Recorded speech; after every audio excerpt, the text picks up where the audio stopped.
سلوی او شناختمش. سلام علیکم. یا همون پیرمردی است که چند وقت پیش فیلم برداری کرده بودی. ملسپر تانک روسی. دوستم کاکا اصغر من در 1969 فیلم برداری کرده بودم. چند ماه بعد از آن که امر باور نکردنی خروج ارتش شوروی از افغانستان به حقیقت پیاسته بود. مانند همه افغان‌ها چقدر او به این پیروزی افتخار میکرد. ریفوسو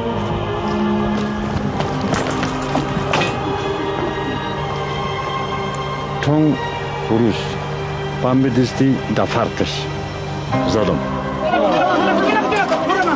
نه ای آدم های سرسخته که میدانند بر همه چیز بخندن دوست داشتیم. چرا بیا؟ پشت سرک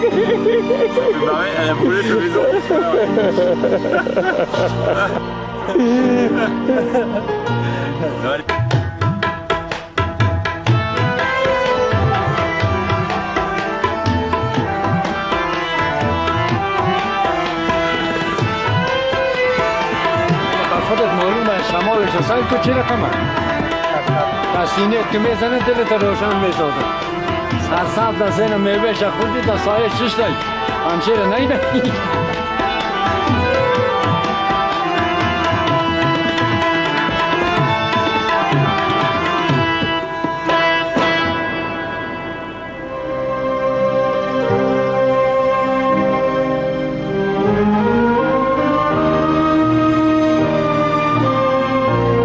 هفتم جولای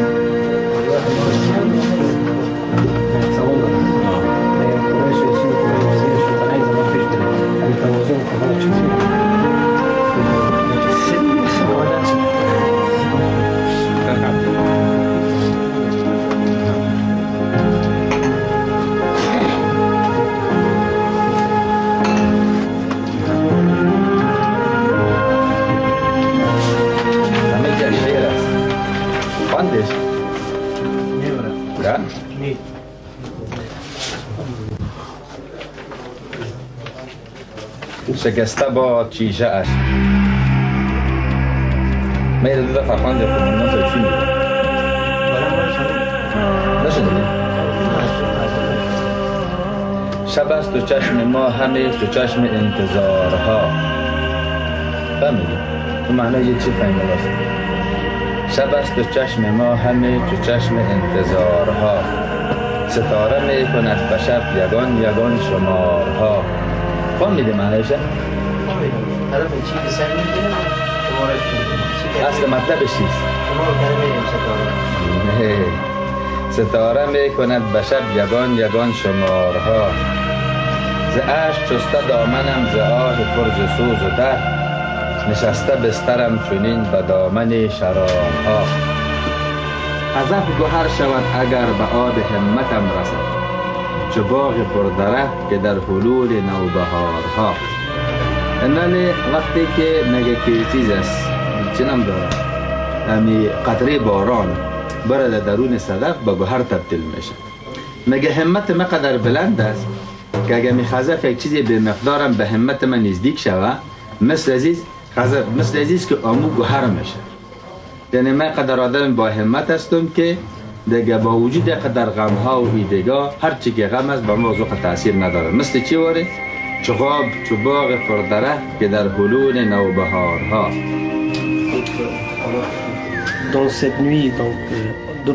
شب است تو چشم ما همه تو چشم انتظارها ستاره می کند به شب یگان شمارها این نشانه ایوان است که امیدی هست که در آینده روشنی پیدا خواهد شد.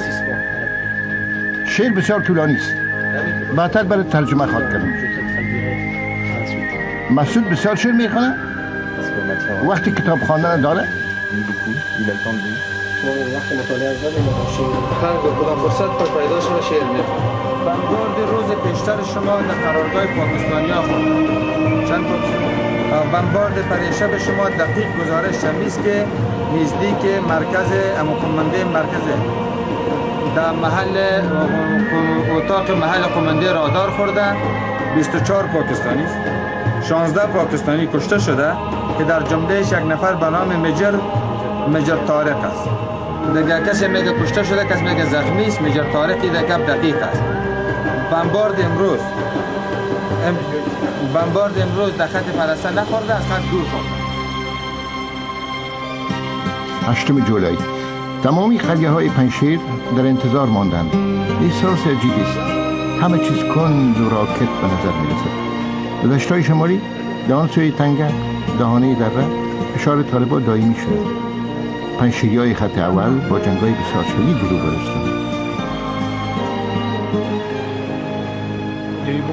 یک تعداد زیادی از مجاهدین در اثر فیل توپ و آوان زخمی شدند و یک تعداد زیادی مردم قریه هم صدمه دیدند. امروز صبح مسعود به خط جبهه رفته.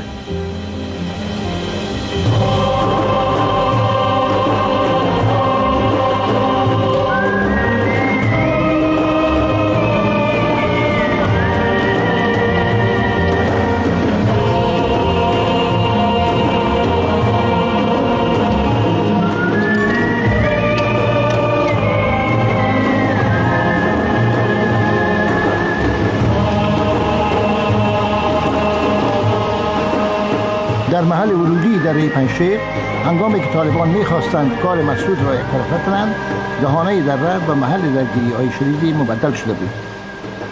برای متوقف کردن آنها مسعود تنگی‌ها را منفجر کرده. در اینجا فقط پیاده می‌توان رفت آمد کرد. کارگران ساختمانی مشغول ترمیم آن هستند. در صورت حمله لاری‌ها اسلحه و مهمات را انتقال خواهند کرد. اما کی؟ هیچ کس نمی‌داند.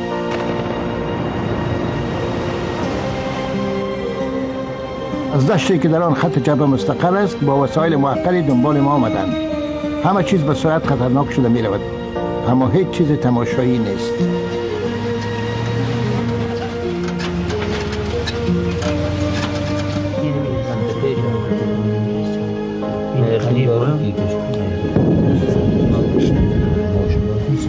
دیگر که خدمت مسئله میشه میبرن دیگر یه بودی برای ویژه رخص کنن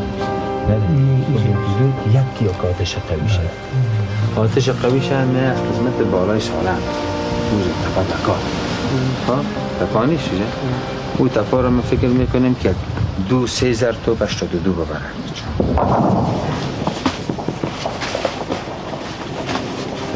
میرابودین در اینجا ما بدون وعده قبلی به یک قریه رسیده ایم و مردم قریه را میبینیم که برای مسعود و مجاهدین نان میرن. بله همینطور است. قریه در جریان جنگ تخلیه شده بود و حالی چند روز میشه که مردم دوباره به اینجا برگشتند و با وجود جنگ مردم در اینجا باقی میمونند. بله مردم حالی به قریه خود برگشتند با وجودی که در چند کیلومتری در 5 کیلومتری اینجا جنگ ادامه داره. بله در شمال ما در 4 کیلومتری خط جبهه و مواضع طالبان قرار داریم. دیگه در منطقه‌ای که پایگاه منظم‌تر از سودا وجود داره مثل پنجشیر و باز پایگاه دیگه نیسایی که دیگه مجاهدین تازه پایین شدن دیگه فقط چند رتبه داری که مجاهد سرگروه و قماندان 3 تقسیم هست همون ترتیب است نه مجاهد سرگروه قماندان خدا بخواه منطقه دوباره که پیش بره با دوباره برشان تشکیلات نظامی منظم بکنه اگه بریم چه دیگه کار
پلیس ها به جای مجاهدین هستند. از این کور شروع به می ترتیب سرسری پشته تا یک قسمت پشته دشمن است. امروز مسعود بسیار نارام است. ولی از امروز صبح بی‌طرف. مسعود اولیه نبردهای زیادی را به دست خود داشته. مانند این نبردی که ما در سال 1987 فیلمبرداری کردیم با قماندان فنا، یکی از امران وفادارش که اکنون مانند بسیار کسان دیگر کشته شده.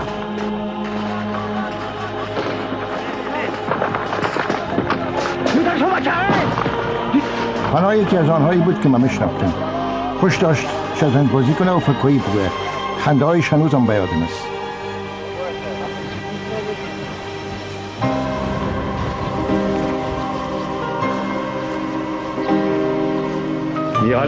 حالا دوباره از خط جبهه جای دیگه میره؟ بله، یک دیدار عاجل از موازی جنگ در نزدیکی های ما بود. حالا ما دوباره برمیگردیم. از اینجا باید به سرعت پس بگردیم، زیرا در تیررس قرار داریم. باید برگردیم زیرا بسیار به آنها نزدیک شدیم. پس آنتر درباره وضع صحبت خواهد شد.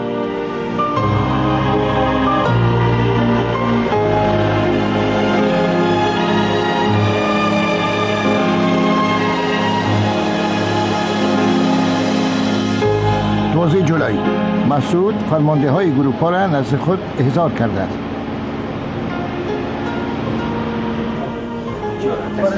شهیدا و مجروحین عاجل شده.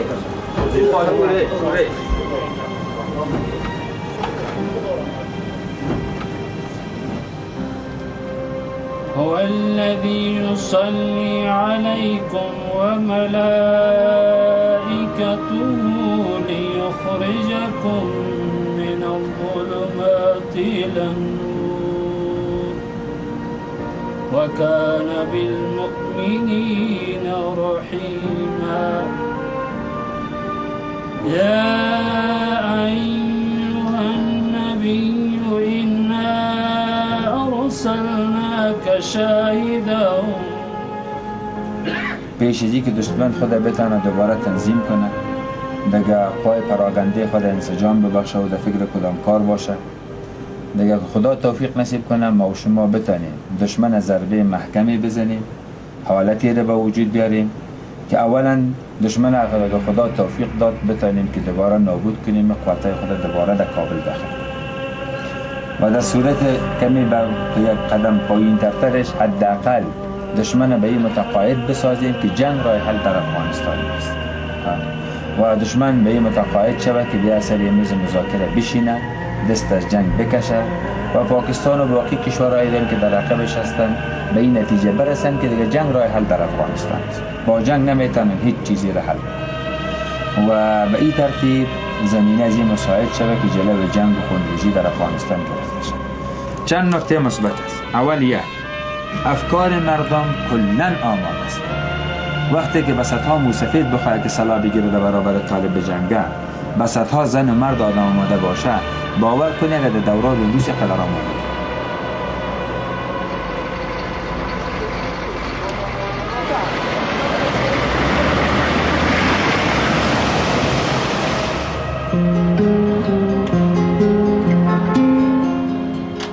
حمله به زودی در نظر است. ما تنها شاهدان حاضر در صحنه هستیم. روز به روز تدارکات فیلم برداری میکنیم که بسیار طولانی، کند و با مشکل محسوس است.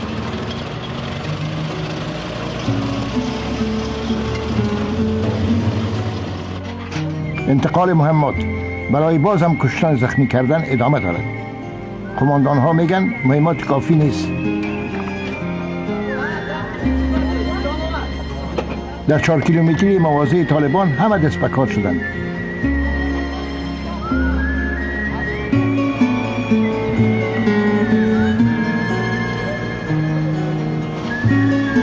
ترک دوباره ترمیم شده.